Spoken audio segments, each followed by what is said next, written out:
In my last life, when it came time to choose a husband, I picked Lu Bingwen, a man with a scholar's title and ink-stained fingers. 3 years of marriage taught me everything I needed to know. Come spring plowing, he'd announced that a man of letters couldn't be expected to touch a hoe. When I haggled at the market, he accused me of being embarrassing and cheap.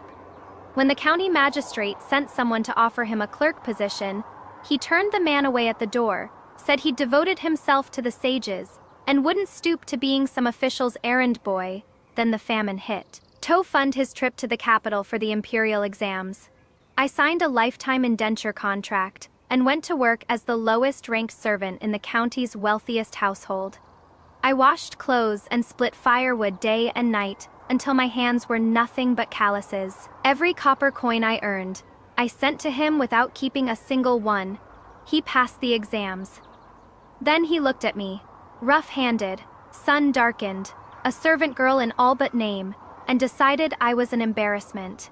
He said I'd shamed his household by working like common labor. He divorced me on the spot and threw me out into a blizzard.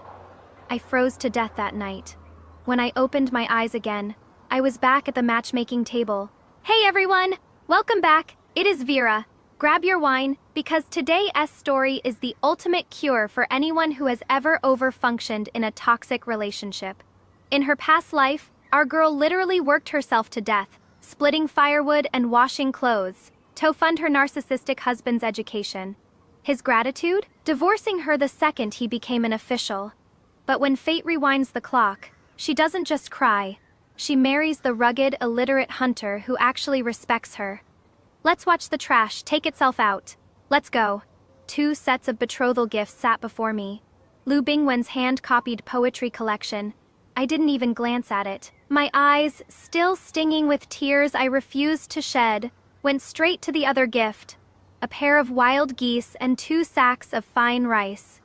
I looked at my father and said, with more certainty than I'd ever felt about anything, "Papa, I want to marry Du Yan, the hunter." This time, I didn't want pretty words. I wanted to live. I'd chosen my husband the night before. Lu Bingwen showed up the morning after. I was cutting pig grass by the stream behind the hill when I heard his voice. Ching Sing! That fake honeyed tone. I tightened my grip on the sickle, buried the hatred rising in my chest, and turned to face him with cold eyes. Scholar Lu, something you need. He was clutching the poetry collection I'd refused. His expression a portrait of wounded pride. Ching Shing, if you didn't want to marry me, why did you give me that hair ribbon 6 months ago? You swore you'd be faithful, and now you've turned around and chosen some illiterate hunter just to humiliate me. He shook the book at me. You don't deserve a single poem I wrote for you. He hurled the collection into the stream and threw the ribbon at my feet. I picked up the ribbon and breathed in the clean mountain air. Being alive is really something. Then I drew my sickle and right in front of him, cut the ribbon in 2 and dropped it in the water. Lu Bingwen, poetry doesn't fill a stomach. I chose Du Yan because I wanted to. It has nothing to do with you. The ribbon's cut. Don't come looking for me again. I turned and walked away without waiting to see his face. Behind me, faint and strange, I heard him murmur, "But in the last life, you chose me." My steps faltered. A cold smile settled in my chest. So he was reborn too. Good. Old debts and new ones. We'd settle them all, slowly. In this lifetime, when I got home, Papa was doing carpentry in the yard. Du Yan had his back to me, helping Papa hold a plank steady. His sleeves were rolled up, forearms corded with muscle from years of work. A freshly caught wild rabbit sat on the ground beside him. He heard my footsteps. His whole body startled, and the ink-line tool he was holding dropped straight onto his shirt. He turned around in a fumbling rush, his square, rugged face going instantly, spectacularly red, a dark splash of ink blooming across his chest. I am going to wash this," he stammered, and fled toward the back courtyard like the house was on fire. I couldn't help laughing. I turned to Papa.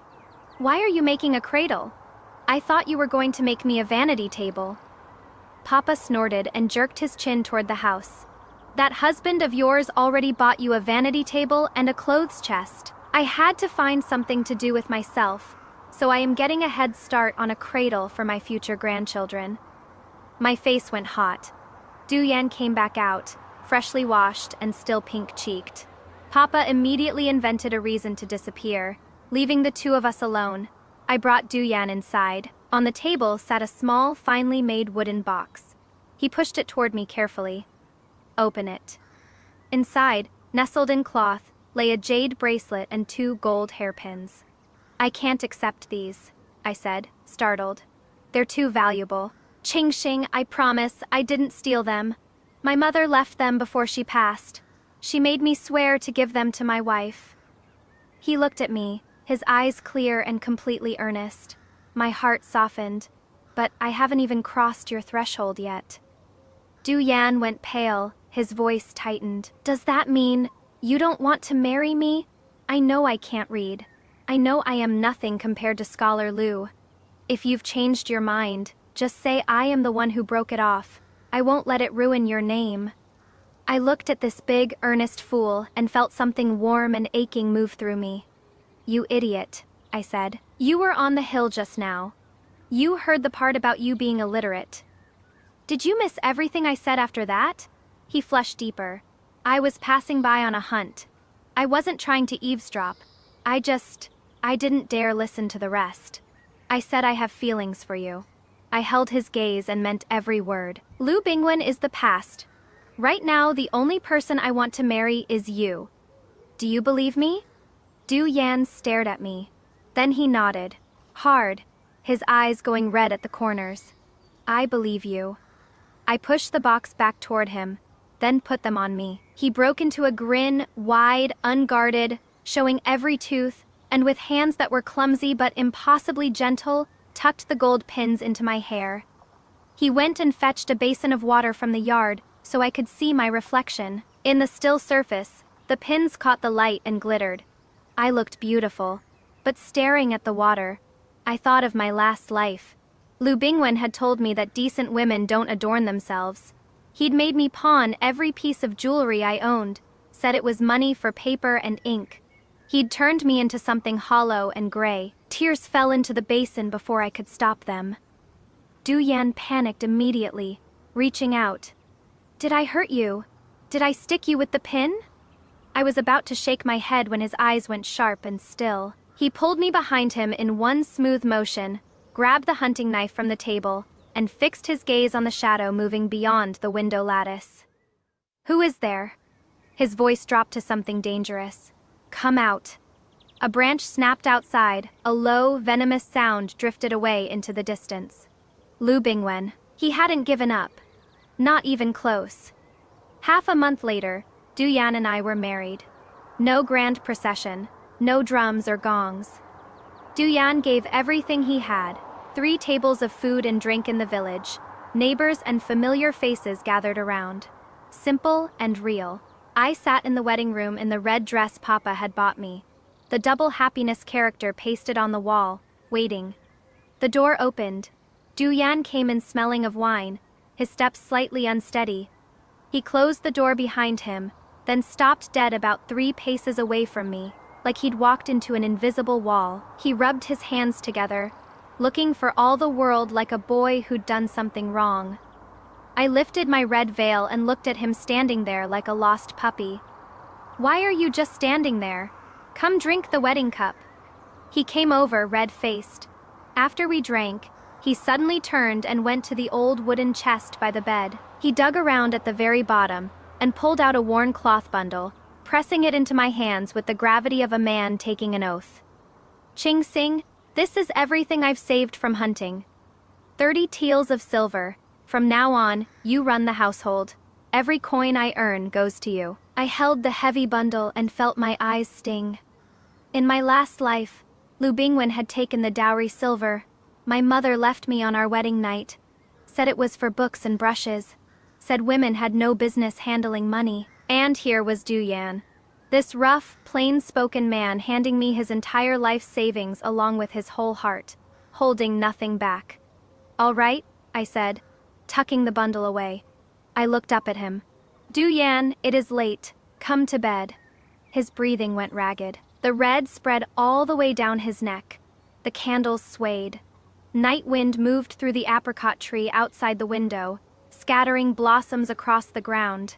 That night, he didn't say a single pretty thing. He was clumsy and reverent and thought of nothing but me. And by morning, every fear I'd carried from my last life had quietly come undone. I woke the next morning to the smell of food. The yard had been swept clean. Du Yan was busy in the kitchen. On the table, a pot of hot white rice porridge and 2 fried eggs. "Did I wake you?" He came out carrying a bowl, looking slightly sheepish. "I didn't know what you liked, so I just made a little of everything." I walked over and pulled him down to sit beside me. "As long as you made it, I'll like it." After breakfast, village custom called for the new bride and groom to draw water from the well at the village entrance together. A blessing for a life that flows steady and long. Du Yan carried the buckets. I walked beside him, talking and laughing in the morning light. The good mood lasted until we reached the well and found someone already there. Lu Bingwen, standing with a scroll in his hands, performing the role of a man deep in scholarly thought. When he saw us coming, he closed the scroll and let his gaze travel over Du Yan's water buckets, with open contempt before landing on me. "Ching Sing hauling water on your first morning as a bride. Is this the good life you chose?" Du Yan stepped forward, putting himself between us. "Scholar Lu, mind how you speak. Ching Xing is my wife. Your wife." Lu Bingwen laughed like he'd heard a punchline. "Du Yan, you are a man who kills animals for a living. What can you give her? Can you make her the wife of a titled official?" He stared at me with the burning certainty of a man who'd already written his own ending. "Shen Ching Xing. I will pass the imperial exams. I will become a high official. And when that day comes, you, a hunter's wife, won't even be fit to carry my shoes." I looked at his face, so full of its own magnificence, and felt nothing but a clean, clear disgust. I stepped out from behind Du Yan and looked him in the eye. My voice was calm and carried easily to every person drawing water nearby. "Whether you'll become an official, I couldn't say, but I do know that your mother borrowed half a bowl of bran husks from neighbor Wang last night for your dinner." The crowd stirred. Someone laughed. Lu Bingwen's face went the color of a bruise. That is what?" I cut him off. "You call yourself a man of letters, but you can't work a field or name a grain. You can't even keep your own mother fed, and you are standing here lecturing me about the wives of titled officials?" I tilted my head. "Tell me, Scholar Lu, exactly which page of the sages taught you that?" "Shen Qing Xing, you shrew!" He raised the scroll to throw it at me. He never got the chance. Du Yan's hand shot out and caught him by the collar, lifting him clean off the ground with one arm, the way you'd pick up a stray cat. "Say one more word to her?" Du Yan's voice was quiet. That was what made it frightening. The absolute stillness of a man who had spent years alone in the mountains with things that could kill him. Lu Bingwen dangled there, shaking, the scroll falling from his fingers, his face the color of old ash. "Get out of here!" Du Yan dropped him like he was nothing. Lu Bingwen scrambled up and ran, stumbling over his own feet, not once looking back. The villagers cheered. I watched Du Yan's broad back and felt something settle deep in my chest. This was a man who could keep me safe back home. I moved to split the firewood stacked in the yard. Du Yan intercepted me and took the axe. "I'll do the heavy work. Go rest inside." I laughed. "Du Yan, I am not made of porcelain. We're husband and wife, we share the days, and we share the work." He looked at me for a moment, then nodded. "All right, together." That afternoon we sorted the pelts he'd brought back from his last hunt, and figured out what we'd sell in town. The days were plain and unhurried, and they tasted like something good. Toward evening, the sky turned heavy. The air went thick and close in a way that had nothing to do with the season. Du Yan went to feed the hunting dogs in the backyard, and didn't come back. I went to find him crouched in the corner, face grave, turning a black iron token over in his hands, and wiping it with a cloth. "What is it?" He looked up. The easy warmth was gone from his eyes, replaced by something sharp and watchful. He held the token out to me. Dark, dried blood. A wolf's head mark carved into the iron, the design strange and deliberate. Found it a few days ago, near the cliff at the back of the deep mountain. He kept his voice low. Ching Sing, the animals have been running out of the forest. Something's in there. Not hunters, not refugees, something organized. I stared at the token, and a memory from my last life surfaced like cold water. It was around this time, in that life, that the famine broke out in the neighboring county. Then came the news. The Prince of Dongping had raised a rebellion. His advance forces must have already moved into the mountains behind our village. A cold wind came through the yard, lifting the fallen leaves. The quiet life we'd just started was about to shatter. I took a slow breath and wrapped both hands around Du Yan's rough, calloused ones. In my last life, when the famine came, Lu Bingwen had stayed inside with his books while I signed myself into servitude to keep him fed. His memories of the past life held no hunger, no cold. He probably thought this was just a minor disturbance that would blow over on its own. Du Yan. I looked at him steadily. The blood on this token isn't right? Animals don't flee without reason. If I am not wrong, there is a war coming. I held his gaze. We need to prepare now. He didn't question me for a single second. He turned his hand over and gripped mine back. You know more than I do. Tell me what to do and I'll do it. Tomorrow at first light, take every good pelt we have to the county town. Bring the 30 taels too. We're trading all of it for grain, salt, and medicine. No hesitation. We left before dawn, the fox and wolf pelts buried under a layer of straw in the village headman's borrowed ox cart. At the market, Du Yan haggled with the trading house owner and walked away with 12 taels for the furs. Then we went straight to the largest grain shop in town. I put the silver on the counter. 1,000 jin of rough rice, 500 of sorghum flour, 200 of white rice. The shopkeeper blinked, then leaned in and lowered his voice. Sharp girl, between you and me, the rumors from up north have been getting worse. Prices went up 3 copper coins just this morning. Buying this much, I'll give you a good rate. My stomach tightened.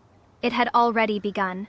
After the grain, I went to the apothecary for wound powder and fever medicine, then to the general store for a large jar of coarse salt and several dozen lengths of sturdy rope. By the time we were done, the cart was loaded to the boards. Du Yan covered everything with a layer of old oilcloth and dry grass. Just a farmer hauling firewood. Nothing to see. We were leading the cart toward the city gate when we ran straight into Lu Bingwen. He was coming out of the most expensive stationery shop in the county, arms full of fine paper and 2 prized inkstones. He took one look at us, rough clothes, battered cart, the whole picture, and stopped with the expression of a man who has just confirmed everything he suspected about the world. Well, Ching Sing and the hunter can't catch enough game, so you are hauling other people's trash into town? I looked at the expensive paper and ink in his arms and felt nothing but cold amusement. He thought his memories of the past life were a guarantee. He thought he could just show up at the autumn exams and glide into an official post. He had no idea that without my indentured labor to bankroll him, he was weeks away from starving. What we buy is none of your business, I said.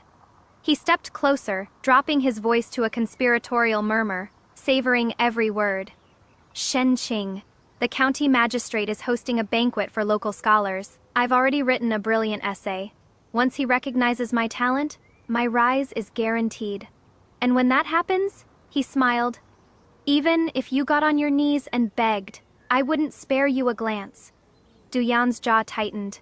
He started forward. I caught his arm and turned back to Lu Bingwen with a pleasant smile. How wonderful, Scholar Lu. I do hope that pile of expensive paper keeps you warm over the next few months. Maybe you can boil it into a nice porridge. What is that supposed to mean? Exactly what it sounds like. Du Yan, let's go. Lu Bingwen's furious voice followed us down the street. I didn't look back. Go ahead and wait, Lu Bingwen. When the bodies start piling up and the hungry come knocking, I want to see how far your classical education gets you. It was fully dark by the time we got home. We took the long way around and brought the cart in through the back gate to avoid the neighbors' eyes. Over the next 3 days, Duyan proved what he was made of. During the day, he made a show of wandering the mountain's edge as usual. At night, in the woodshed, he dug a storage cellar by hand, a full 10 feet deep, dry and solid. We moved everything down: the grain, the salt, the medicine. The entrance was hidden under a stack of heavy firewood. You could search the yard twice and never find it. Standing over the full cellar, I finally let out a long breath. In a world about to come apart at the seams, this was what survival looked like. On the 4th night, the heat was suffocating. We'd barely lain down when the dogs at the village entrance started screaming. Then the bronze gong, clang, clang, clang, and the village headman's voice, raw and cracking. "Wake up, everyone up! The neighboring county's fallen. Thousands of starving refugees are heading this way. Run." I sat bolt upright, cold all over. In my last life, the refugees didn't come for another month. What had changed? Duyan was already on his feet, hunting knife in hand, pulling me behind him, his eyes fixed on the shuddering door with the stillness of a predator. Outside, firelight screaming. The sound of doors being kicked in. The chaos had come early. The night turned orange. Everywhere, splintering wood shouting, women crying. Duyan braced the heavy door bar and turned to me, eyes red. "Ching Sing, get in the cellar. Whatever happens out there, don't come out." I didn't move. I breathed. I made myself think. I am not going in. I crossed to the wall and took down his hunting bow and a full quiver, pressing them into his hands. "If they burn the village down around us, we'll cook alive in that cellar. We have to hold this yard." He looked at me, really looked at me, and nodded once. Hard. Together. Bang, bang. The door shook on its frame. "This one's got the strongest door in the village. There is food in there for sure. Hit it again." Duyan's eyes went cold. He drew the bow in one fluid motion, aimed at the gap above the doorframe, and released. Thwack, the arrow punched through the gap and pinned the man's topknot to the tree behind him. Silence. The next one goes through a throat. Duyan's voice was flat and absolute. The voice of a man who had made this promise before and kept it. Refugees are opportunists. They prey on the weak and scatter when they meet resistance. The crowd outside dissolved and moved on to easier targets. Our gate held.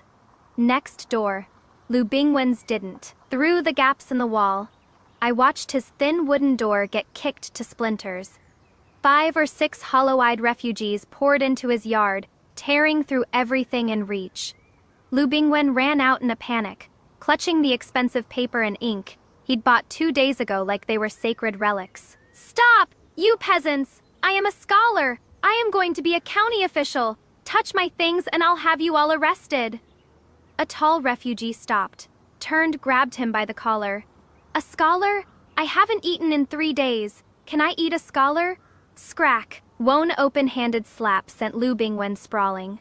The fine paper scattered across the ground and was trampled into the mud. Another refugee came running out of the kitchen, holding up half a bowl of moldy bran. "Boss found it! Just this, pig slop!" That was his mother's last food. Lu Bingwen lay in the dirt, hand pressed to his swelling face, watching his treasured paper and ink ground into nothing. The identity he'd built his entire life around, scholar, future official, man of letters, had just been weighed against half a bowl of bran husks and found worthless. I watched without a flicker of sympathy. In my last life, I was the one who stood between him and this. I took the suffering so he wouldn't have to. What a fool I was. "Ching Sing, look." Duyan touched my arm and pointed toward the center of the village. The headman's house and 2 of the wealthier homes were burning. The wind was pushing the fire our way. "We can't wait," I made the call. "Refugees don't have a leader, they're just a mob. Take your bow and your knife and get the village men organized. Take down the ones leading the trouble and the rest will scatter." Duyan hesitated. "But you'd be here alone." "I am not helpless." I picked up the wood-splitting axe and met his eyes without flinching. "And if you don't go stop that fire, Neither of us makes it out. Go. He held my gaze for one long moment. I'll be back. Then he vaulted the wall and disappeared into the dark like a shadow. Minutes later, his voice rang out from the center of the village, a roar that cut through the chaos. He took down 3 of the ringleaders in quick succession, and something shifted. The villagers who'd been running in blind panic saw someone standing firm. One by one they stopped, grabbed whatever was in reach.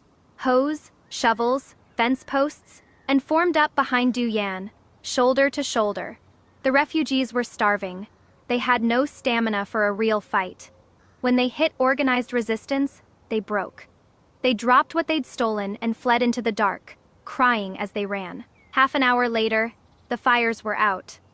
The villagers sat in the dirt, breathing hard. Every eye that turned to Du Yan had changed. He wasn't the rough hunter anymore.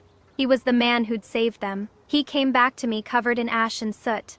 And the moment he saw me standing unharmed in the yard, he pulled me into his arms and held on. His hands were shaking. But before I could say a word, a new sound came from the village entrance. Footsteps measured, organized, deliberate. In the firelight, a dozen men in fine short jackets walked into the village. They weren't looting, they were surveying. And at their head was a heavy-set man with sharp eyes and the comfortable bearing of someone who worked for money, not survival. The blood drained from my face. I knew that man. In my last life, he was the one who'd handed me a contract and walked me into hell. The steward of the Qian family, the wealthiest household in the county.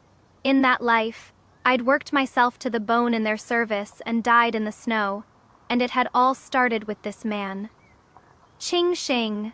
Du Yan felt the change in me immediately. He dropped the knife and wrapped both hands around mine. You are freezing. What is wrong? I am all right. I looked at his worried face and pulled myself back from the past. That was then.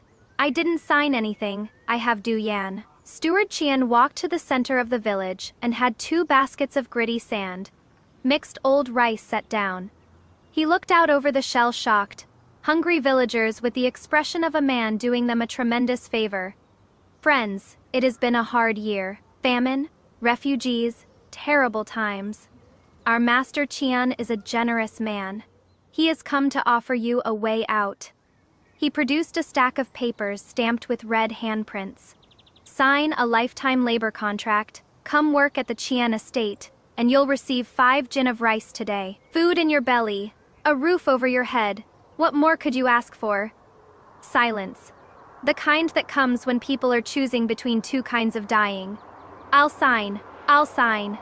The voice was desperate and hoarse. Lu Bingwen. He shoved through the crowd, face caked with mud, clothes in rags, eyes sunken with hunger. He grabbed at the basket of rice like a drowning man grabbing a rope. Steward Qian, I am a licensed scholar. My calligraphy is excellent. I can be your bookkeeper, your tutor. Just give me the rice, please. Give me the rice. Steward Qian looked him up and down and laughed through his nose. Scholar Lu, the Qian household doesn't need accountants. We need people to chop wood and haul water. You want a sign? You take off that long robe and go work in the backyard. Can you do that? Lu Bingwen froze. He, who had never once bent his back to labor, who had built his entire identity on the distance between himself and common work, sign away his life to be a servant. He wavered. Then he turned and looked at his mother, sitting on the ground behind the crowd, pressing a hand to the gash on her forehead, where a refugee had shoved her down. Something ugly moved across his face. He grabbed his mother by the arm and dragged her forward. Steward, I won't sign, but my mother can. She is old, but she can still wash clothes and cook. Take her for a lifetime of service, and give me the 5 jin of rice. The whole village went still. Bingwen. His mother stared at him, her voice barely a sound. Tears ran down her face. I went half blind staying up nights to earn money for your schooling. Mother? Didn't you always say— He was screaming now, every pretense stripped away. I am starving. At least you'll get scraps to eat at the Qian estate. Give me the rice. And when I am an official, I'll buy your contract back. I swear, I felt sick to my stomach. This was the man I'd sacrificed everything for.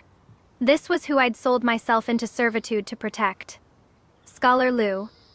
Duyan's voice came from beside me, quiet and contemptuous. All those years of studying the sages, and this is what you learned. Lu Bingwen spun around, when he saw Duyan standing close beside me, and saw me clean and unhurt, and clearly not starving. The hatred in his eyes turned almost feral. What right does a hunter have to judge me? He pointed at us and turned to Steward Qian. Steward, they have food! I saw them haul a full cart back from the city. They're hiding grain. My stomach dropped. He couldn't save himself, so he'd drag us down with him. Steward Qian's eyes lit up. In a famine year, grain was worth more than gold. Oh?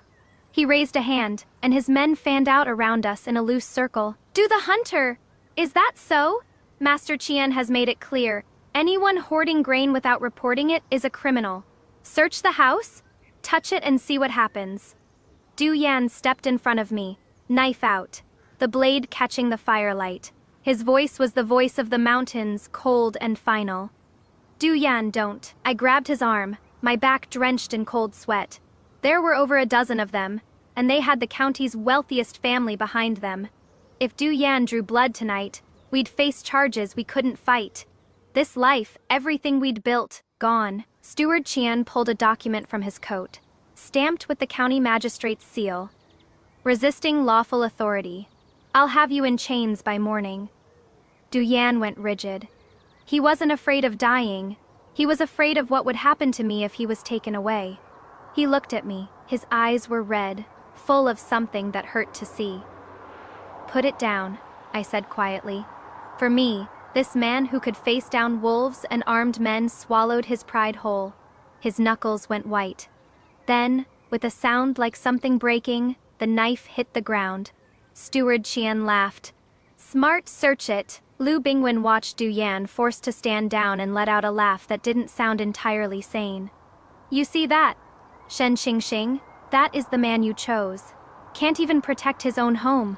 When they take your grain, let's see how long you last. Du Yan's fists were clenched so hard his nails were cutting into his palms. He didn't look at Lu Bingwen. He looked at the ground and said 3 words to me, his voice rough and low. I am sorry. Watching him take this humiliation to keep me safe, it felt like a blade between my ribs. I breathed in. I looked at Steward Qian and Lu Bingwen with eyes that had gone very still and very clear. You want my grain, not a chance. Steward Qian. My voice came out calm, steady. You don't need to search anything. You are right, we have grain, and I am not just going to give it to you. I am going to hand the Qian family a fortune. The question is whether you are in a position to receive it. The word fortune made Steward Qian's eyes narrow to slits. She is stalling, Lu Bingwen snapped. She is an illiterate village woman. What fortune could she possibly have? Don't listen to her, just go in and search. I ignored him and held Steward Qian's gaze. I lowered my voice. Steward Qian, Master Qian's only grandson, has he been running a high fever for the past few days? Has he started coughing blood? Steward Qian took a step back as if I'd struck him. The young master's illness was a secret Master Qian had kept locked tight. Barely anyone in the household knew. How could a village girl from the countryside possibly? I knew because I'd been there. In my last life, I'd been brought into the Qian household right as this epidemic, carried in by the refugees, swept through. The young master had nearly died. Master Qian had eventually paid a traveling physician a fortune for a remedy, and the key ingredient was a herb called ghost needle grass. I'd bought a large bundle of it at the apothecary in town, almost as an afterthought, and it was sitting in the cellar right now. How do you know that? Steward Qian's voice had gone unsteady. I know more than that. I know that every apothecary in the county is going to fail you. I kept my voice level. This is a refugee epidemic. Without the specific herb I have, the one no one else in this county currently stocks, your young master has 3 days. And when Master Qian's only heir dies, every servant who failed to save him will answer for it. The sweat on Steward Qian's forehead was visible, even in the firelight. He knew I was telling the truth. He could feel it. The medicine handed over. Now. Du Yan moved in front of me in one step, broad shoulders blocking me completely. Knife hand steady, even without the knife. I leaned around him. The medicine is hidden somewhere only I know. If your men go in there and start smashing things around, they'll destroy it, and then we all lose. But if you call them back, I'll bring it out myself. That is the trade. Your men stand down. I save your young master's life. Is that not worth more than a few sacks of grain? Steward Qian chewed on it. A few bags of rice against the life of the Qian family's only heir. There was no real calculation to make. Fine. He waved his men back. Get the medicine. And if you are playing games with me, I am not. I turned and walked into the yard. I found the small cloth bundle in its hidden corner of the cellar and brought it out. The moment I reappeared, Lu Bingwen's voice rose to a shriek. Steward, don't let them off. They've got hundreds of jin of grain in there. Take it all, Master Qian will reward you twice over. Steward Qian snatched the bundle from my hands and tucked it into his coat. Then he turned and looked at Lu Bingwen. This man who had spent the last 10 minutes pointing fingers and making demands, and a slow, unpleasant smile crossed his face.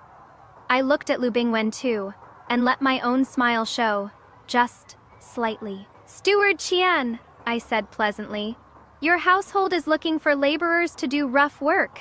Yes, look at Scholar Lu's mother. She can barely walk. Take her back and she'll eat more than she produces. Hardly worth the trouble.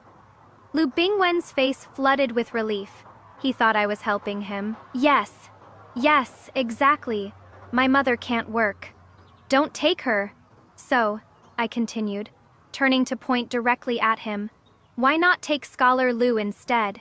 He is young and able-bodied.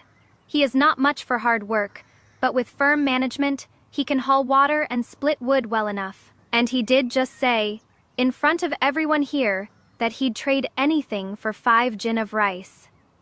The relief on Lu Bingwen's face curdled and died. Shenqing Sing, you witch? I am a scholar. Steward Qian was already smiling. He'd had enough of this preening, finger-pointing, mother-selling excuse for a man. The lady makes a fair point. He turned to his men, his voice dropping into something smooth and final. Give the old woman her 5 jin of rice. Tie up the scholar. He is coming back with us to do rough work. The men moved fast. Let go of me! I am going to be a top imperial graduate. I am going to be a minister. Lu Bingwen thrashed and kicked, but he was half-starved, and these were men who did physical work for a living. They had his arms pinned behind his back and his wrists bound with rope before he finished the sentence. He was hauled upright like a sack of turnips. Mother, help me. I don't want to be a servant, mother. His mother sat on the ground clutching her 5 jin of sand gritty rice, shaking from head to foot, not making a sound. In my last life, Lu Bingwen had watched from a position of comfort while I was led away in chains. Tonight, the wheel had turned. I watched his figure get dragged down the road, his wailing fading into the dark, and felt the weight I'd been carrying for 2 lifetimes. Finally, completely, crack apart and fall away. The Qian family's men left. The village settled back into a stunned quiet. I turned around. Du Yan was standing in the night wind, his big frame slightly bowed. Then, slowly, he raised both hands and pressed them over his face. Du Yan. I walked to him and gently pulled his hands down. In the thin moonlight, I saw what I'd suspected. This man who hadn't flinched in front of a dozen drawn weapons had tears running down his face. His eyes were full of a self-reproach so deep it hurt to look at. Chingsing, I am sorry. His voice broke on it. I am useless. All this strength and I couldn't protect you. If you hadn't been so quick thinking, we'd have lost everything tonight. What kind of man does that make me? I didn't let him finish. I stepped forward and wrapped my arms around his waist, pressing my face against his chest, holding on. Stop that. You stood in front of me when there were a dozen men with weapons. You put down your knife, the thing you'd rather die than surrender, Because you were afraid of what would happen to me if you got arrested, Du Yan. I tilted my head back to look at him. You protected my life. I protected our home. That is what a husband and wife do. There is no better man in this world than you. He shuddered.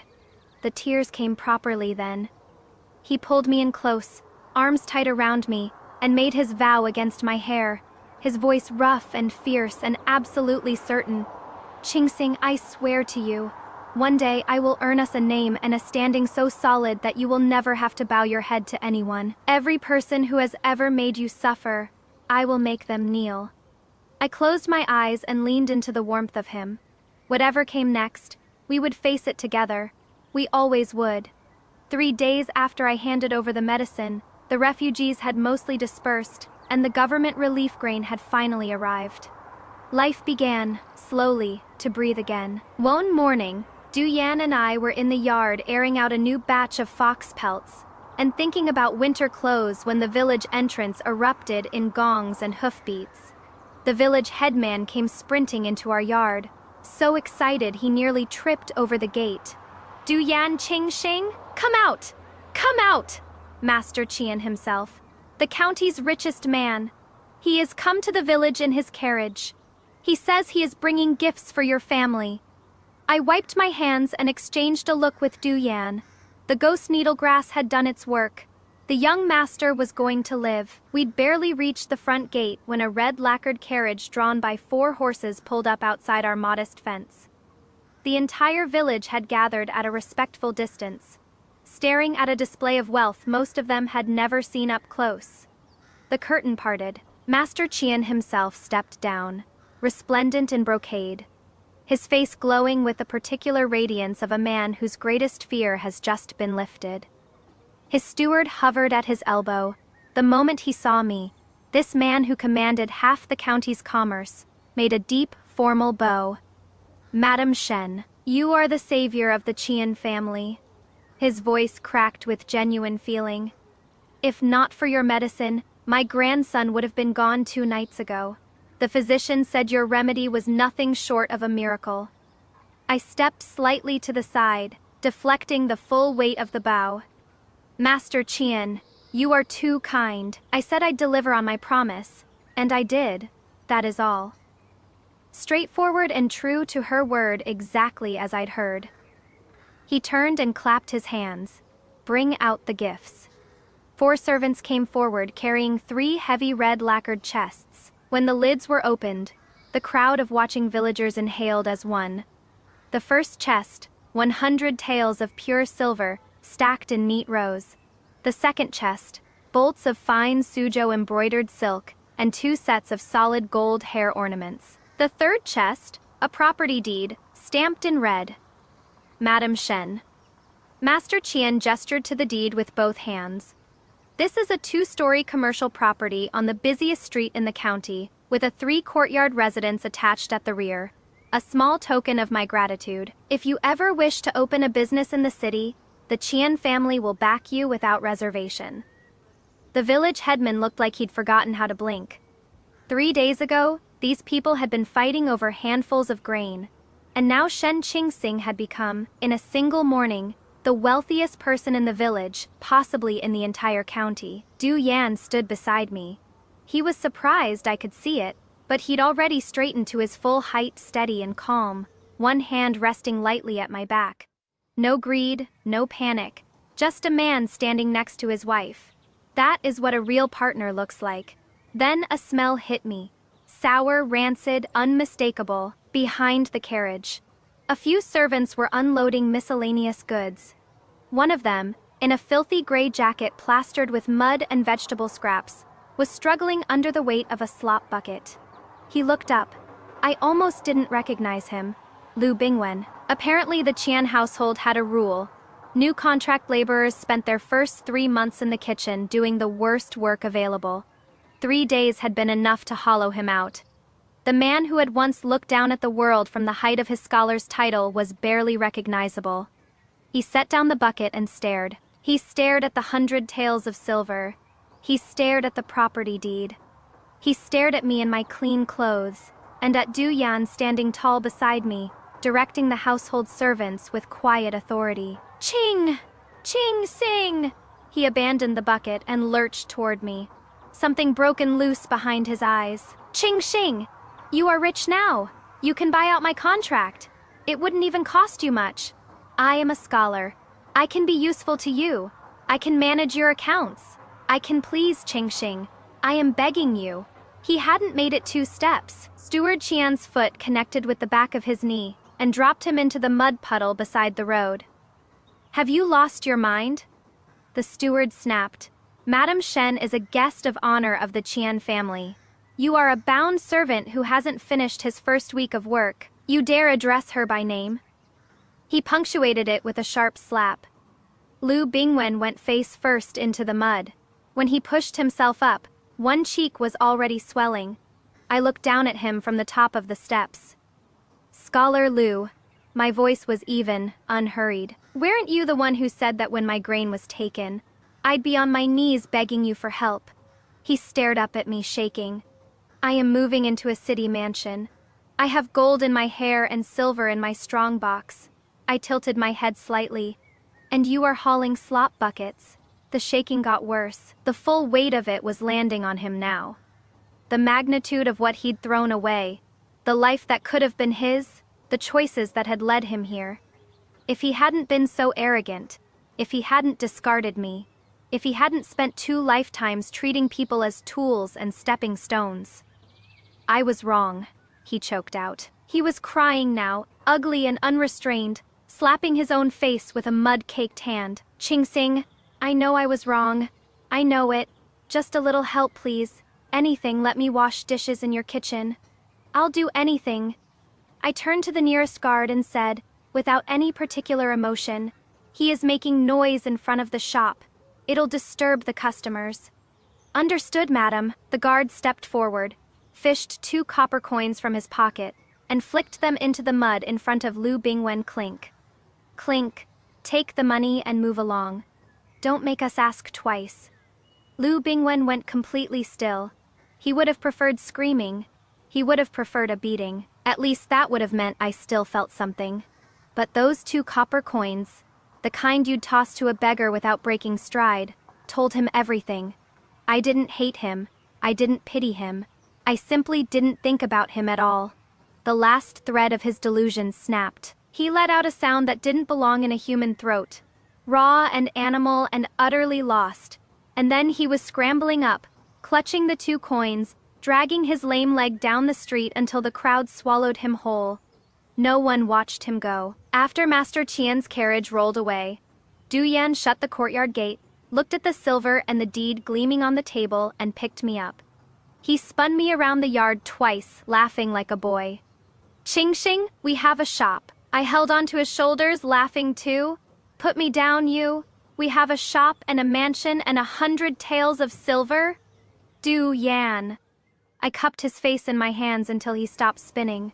Go pack your things tomorrow morning. We move into the city. I am going to open the best medicinal cuisine restaurant in the county. I smiled at him. Our good days are just getting started.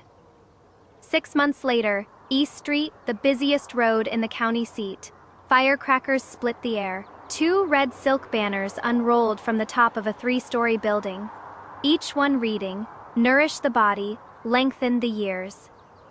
The Qingyan Medicinal Cuisine Hall opened its doors. I stood beneath the red lacquered sign in a rose-pink Suzhou embroidered gown, gold step tassels swaying in my hair. The gaunt, timid village girl from my last life was gone so completely, it was hard to believe she'd ever existed. The woman standing here was someone the whole county called Ba Shen, and meant it respectfully. Du Yan stood beside me, the rough homespun long since traded for a deep blue silk robe that suited him better than he knew. He wasn't just my husband anymore. He was the second in command of this establishment, managing a staff of a dozen sharp-eyed workers with the same calm authority he'd once used to organize villagers against a mob. Ba Shen, congratulations on your opening. A fine carriage pulled up. Master Qian stepped down, beaming, his servants trailing behind with armloads of gifts. The smell of your medicinal broths has been drifting through the whole city for a week. I've been looking forward to this. Master Qian, Please come in. Your table on the second floor has been waiting for you. I stepped forward to welcome him, easy and unhurried. With Master Qian's endorsement, and the treasury of remedies I carried in my memory from another life. The wealthy merchants and gentry of the county had been lining up since before the doors opened. The main hall was already full.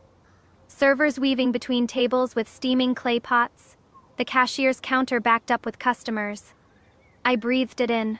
The noise, the warmth, the smell of good food and good medicine.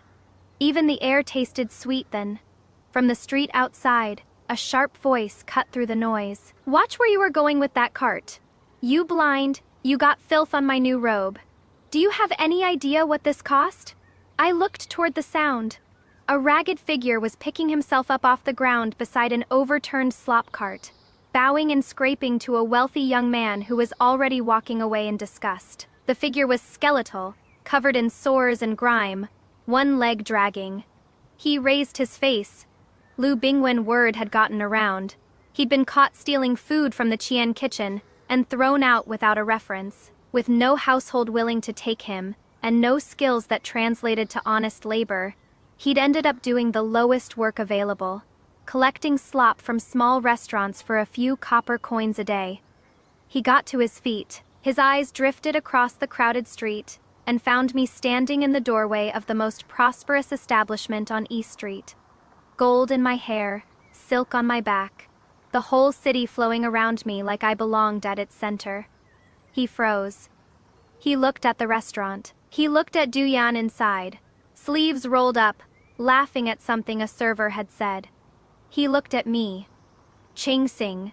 He abandoned the cart and lurched up the steps toward me, one hand outstretched. Ching Sing, it is me. It is Bingwen. Just look at me, please. You have so much. You'd never even miss it. Let me wash dishes. Let me sweep floors. Anything. He didn't reach the top step. Both door guards caught him by the arms and held him there, feet dangling. Beggar off the steps. I know her, Ching Xing, tell them. Du Yan appeared in the doorway. He looked at Lu Bingwen for a long moment, not with anger, not with contempt, just with the mild, faintly tired expression of a man looking at something that no longer has any relevance to his life. Then he looked at me. I walked down 2 steps and stood in front of Lu Bingwen. I looked at him, really looked, without flinching, at what 2 lifetimes of selfishness and cowardice had made of him. I felt nothing, not hatred, not satisfaction, not even the distant ache of old grief. An elephant doesn't mourn the ant it stepped over. Give him 2 copper coins, I said to the guard, and ask him to move away from the entrance. It is bad for business. The coins landed in the dirt at his feet. Lu Bingwen stared at them. He understood, not the anger of someone who still cared, not the cruelty of someone settling a score, just nothing. 2 coins and a request to move along, the same as you'd give any stranger blocking your door. Something in him collapsed completely. He let out a sound like a wounded animal, snatched up the coins, and dragged himself away down the street, disappearing into the crowd. Nobody watched him go. That night, after the last customer left and the last lamp was trimmed, I sat in the upstairs accounts room with the ledger open in front of me. The numbers made me smile so wide my face hurt. First day of business, 30 taels of silver net. A pair of warm hands settled on my shoulders and began working out the knots in my neck with practiced, perfect pressure. Worn out. Du Yan's voice, low and close. I leaned back into him and held up the ledger. Du Yan, look! We're rich! He didn't look at the ledger, he looked at me, in the amber candlelight, with the unhurried attention of a man who has found the one thing he intends to spend the rest of his life looking at. Ching Sing. He came around and dropped to one knee beside my chair, taking my hand in both of his. His voice was completely serious. Back in the village, I couldn't always give you a full meal. Now you are the one running the show. All I have is 1 life and 2 hands, and they're yours. Wherever you point, I'll go. Whatever you need broken, I'll break it. I looked at this man, this ridiculous, loyal, utterly sincere man, and laughed until my eyes stung. I turned my hand over and held his. Without you walking beside me every step of the way, I never would have gotten here. All the money in the world doesn't compare to having you next to me. His eyes went red at the corners. He stood up, and in one smooth motion, lifted me out of the chair. Du Yan, the accounts aren't finished. Finish them tomorrow. He was already carrying me toward the back residence, a grin pulling at the corner of his mouth. Boss lady, we have a proper house now. Don't you think it is time we talked about when we're adding a little manager to the staff? I laughed and hid my face against his shoulder. Outside, the moon was full, and the night breeze was soft, moving through the city streets like a quiet benediction. I listened to his heartbeat, steady and sure beneath my ear, and let my eyes close. The suffering of my last life had dissolved like frost in morning sun. The woman I used to be, hollow, afraid, slowly dying in someone else's service, was gone. My name was Shen Qingxing. I had a husband who would walk through fire for me, a business built with my own 2 hands, and a future that belonged entirely to us. The good days, they had only just begun. Okay, ladies, wipe your eyes and take a deep breath with me, because that ending was absolutely everything. I've been thinking so much about the contrast between her past life and this one. Society so often tells women that our greatest virtue is sacrifice, that if we just shrink ourselves, work hard enough, and suffer quietly to build up a man, we'll eventually be rewarded. Qingxing did exactly that in her first life, and it literally killed her. But this time she realized the most profound truth. You cannot build a kingdom with a man who only sees you as a stepping stone. And can we talk about Du Yan for a second? Swoon. We all need a Du Yan in our lives. He didn't care that he couldn't read poetry. He cared about making sure she ate. When the steward threatened them, this fierce mountain hunter dropped his weapon and swallowed his pride just to keep her safe. And when she became a wealthy business owner, he wasn't intimidated by her success. He stood right beside her and said, "Wherever you point, I'll go. Whatever you need broken, I'll break it." That is what a real partnership looks like.